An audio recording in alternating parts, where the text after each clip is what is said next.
आड़ो जानो कॉलेज भैया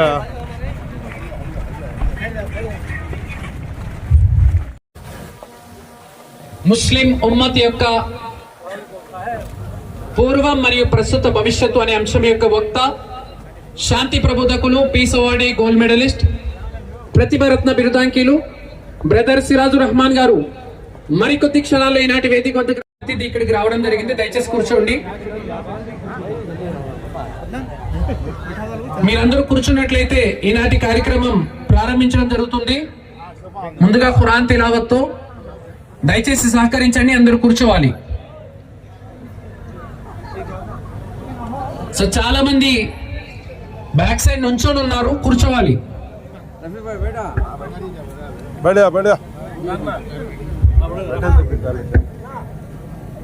సో దయచేసి కూర్చోవాలి.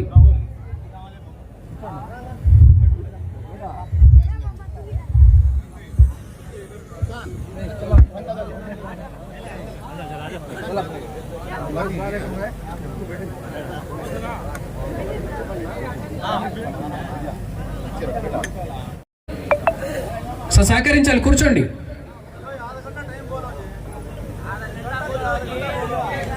సార్ కూర్చోండి ఒకసారి దయచేసి. అబ్దుల్ రజాక్ యొక్క శవాలు పడి ఉన్నాయి.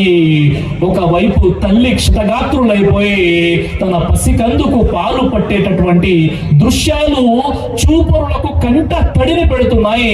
అలాంటి హృదయ విదారకరమైనటువంటి దృశ్యాలు ఇప్పటి కూడా ఈ యొక్క యుద్ధము, మారణ హోమము, ఈ పైశాచికత్వం ఆగలేదు. దాదాపుగా ఇప్పటి వరకు 27,000 మంది పాలస్తీనీయులు షహీద్ అయిపోయారు. 27,000 మంది. 6 లక్షల మంది రెఫ్యూజీలుగా, శరణార్థులుగా క్యాంపుల్లో వారు పడి ఉన్నారు. వారికి తినడానికి ఎలాంటి ఆహారం కూడా లేదు. దాదాపుగా 2 లక్షల కంటే ఎక్కువ మంది తీవ్రంగా క్షతగాత్రులైపోయారు. 2.2 మిలియన్ 22 లక్షల మంది నిరాశ్రులైపోయారు. కొన్ని ట్రిలియన్ డాలర్ల ఆస్తి నష్టం జరిగింది.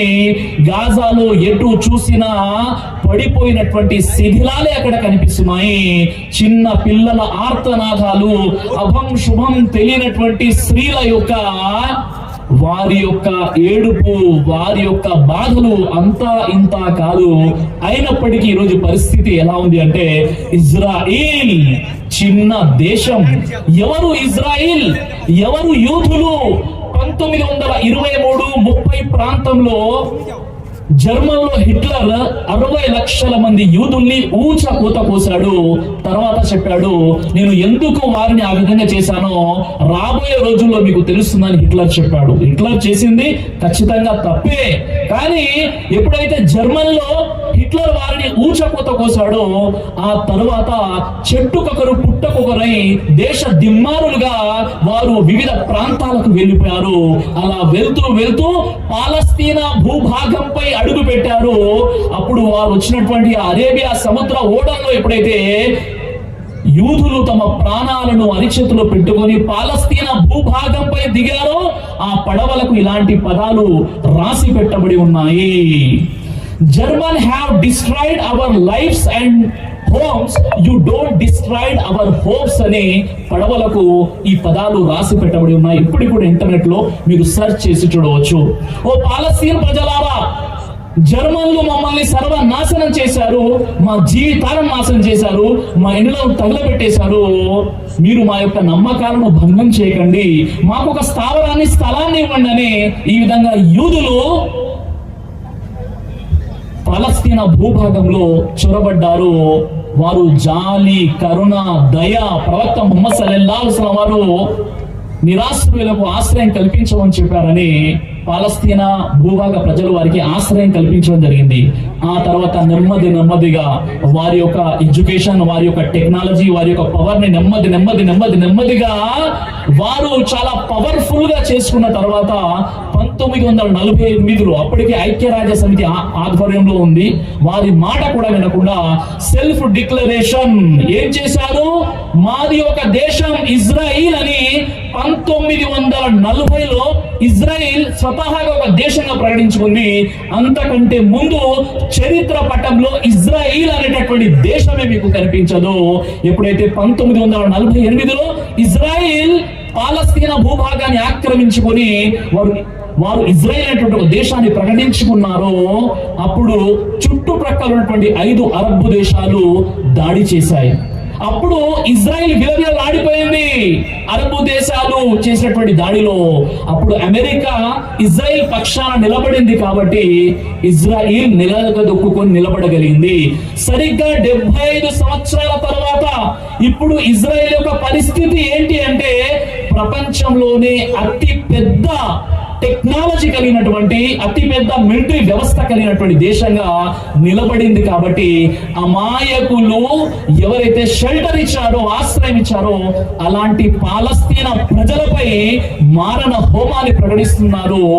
ఈ విధంగా తల్లి పాలు తాగి తల్లి హృదయాన్ని తన్నేటటువంటి తత్వం ఆది నుండి కూడా జ్యూస్ లో నాకు కనిపిస్తుంది.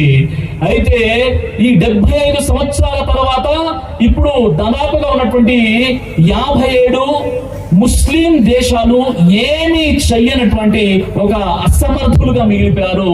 వాస్తవంగా చెప్పాలంటే పూర్తి ప్రపంచానికి 24% చమురు ఆయిల్ని కేవలం అరబులోని 5 కంట్రీస్ సప్లై చేస్తాయి.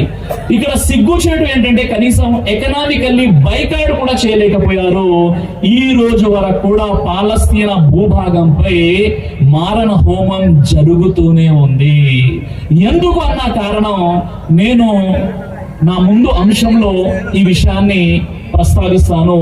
అయితే ఇక్కడ ముస్లింల పూర్వం, ప్రస్తుతం మరియు భవిష్యత్. నిజంగా ఈ అంశం తెలుసుకోవాలి అంటే మన పూర్వీకులు ఎలాంటి శాస్త్ర సాంకేతికతను సాధించారు, ఎలాంటి విద్యా వ్యవస్థలను నెలకొల్పారు, ఈరోజు ప్రస్తుతం ఉన్నటువంటి ముస్లింల పరిస్థితి ఎలా ఉందో కూడా తెలుసుకోవాల్సిన అవసరం ఎంతైనా ఉంది. చూడండి, ఖురాన్ ప్రకారంగా, సహీ అహదీసు గ్రంథాల ప్రకారంగా ఈ ప్రపంచంలో దాదాపుగా 1,24,000 మంది ప్రవక్తలు ప్రభవింపబడ్డారు. సూర్య అర్రాసిన 13:7లో వలికుల్లి ఖౌమిన్ హాద్, ప్రతి జాతిలో మేము ఒక ప్రవక్తను ప్రభవింపజేశాము. ఖురాన్లోని సూర్య అర్రాసిన 13:38లో లికుల్లి అజలిన్ కితాబ్, ప్రతి యుగానికి మేము ఒక గ్రంథాన్ని ఇచ్చాము. తౌరాత్, ఇంజీల్, జబూర్ ప్రవక్త ముహమ్మద్ సల్లల్లాహు అలైహి వసల్లం వారికి ఖురాన్ ఇవ్వడం జరిగింది.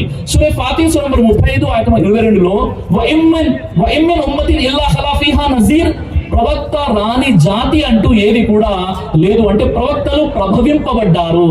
ఈ భూమండలంపై ఈ అఖండ భారతదేశం ఉన్నప్పుడు శ్రీలంకలో మొట్టమొదటి ఆదాం అలైహిస్సలాం వారు అడుగు పెట్టారు. అంటే మన భారతదేశంలో స్వర్గం నుండి నేరుగా ఆదాం అలైహిస్సలాం వారు శ్రీలంకలో భారతదేశంలో అడుగు మోపారు. తఫ్సీరే ఇబ్నే కసీర్ మొదటి సంపుటం పేజీ నంబర్ 237లో తఫ్సీరే ఇబ్నే కసీర్ విషయాన్ని తెలియజేస్తున్నారు. జాబిర్ బిన్ అబ్దుల్లా రదియల్లాహు అన్హు వారు, ఇబ్నే అబ్బాస్ రదియల్లాహు అన్హు వారు ఏకాభిప్రాయం కలిగి ఉన్నారు. భారతదేశంలో మొట్టమొదటి దైవ ప్రవక్త ఆదం అలైహిస్సలాం వారు అడుగు పెట్టారు. అయితే 1,24,000 మంది దైవ ప్రవక్తల్లో మొట్టమొదటి దైవ ప్రవక్త ఆదం అలైహిస్సలాం, చిట్ట చివరి ప్రవక్త ముహమ్మద్ సల్లల్లాహు అలైహి వసల్లం. ముహమ్మద్ సల్లల్లాహు అలైహి వసల్లం వారు ఎప్పుడు వచ్చారు? ఈసా అలైహిస్సలాం, యేసు క్రీస్తు గారి ఒక 500 సంవత్సరాల తరువాత ఒక సుదీర్ఘమైనటువంటి ఒక సైలెంట్ పీరియడ్ అంటారు, ఒక చీకటి రోజులు కొన్ని గడిచాయి. చాలా షిర్క్, బహుదైవోపాసన, వ్యక్తి పూజ, సమాధి పూజ ఇవన్నీ కూడా ప్రబలిపోయాయి. అజ్ఞానాంధకారంలో కొట్టుమిట్టాడుతున్నటువంటి అరబు సామ్రాజ్యానికి జ్ఞాన జ్యోతిని ప్రకాశింపజేయడానికి అల్లాహ్ సుబ్హానహు వ తఆలా ముహమ్మద్ సల్లల్లాహు అలైహి వసల్లం వారిని పంపించడం జరిగింది. ముహమ్మద్ సల్లల్లాహు అలైహి వసల్లం వారు ఎప్పుడు వచ్చారు? క్రీస్తు శకం 570లో ప్రవక్త ముహమ్మద్ సల్లల్లాహు అలైహి వసల్లం వారు సౌదీ అరేబియా దేశంలోని మక్కాలో పుట్టారు. క్రీస్తు శకం 610లో ప్రవక్త ముహమ్మద్ సల్లల్లాహు అలైహి వసల్లం వారికి ప్రవక్త పదవి నబువత్ అనేది లభించింది. క్రీస్తు శకం 632లో ప్రవక్త ముహమ్మద్ సల్లల్లాహు అలైహి వసల్లం వారు చనిపోయారు. ఈ ప్రపంచాన్ని వదిలి వెళ్ళిపోయారు. అంటే దాదాపుగా 23 సంవత్సరాల వరకు ప్రవక్త ముహమ్మద్ సల్లల్లాహు అలైహి వసల్లం వారు అల్లా ధర్మాన్ని మానవాళికి అందజేశారు. ప్రవక్త ముహమ్మద్ సల్లల్లాహు అలైహి వసల్లం వారు బోధించారు. అదే విధంగా మన సమాజంలోని చిన్నల్ని గౌరవించండి, పెద్దల్ని చిన్నల్ని ప్రేమించండి, పెద్దల్ని వ్యాపార రంగానికి సంబంధించిన తిజారత్ ఎలా చేయాలి, ఇలాంటి అనేక సూత్రాలు తెలియచేయడం జరిగింది.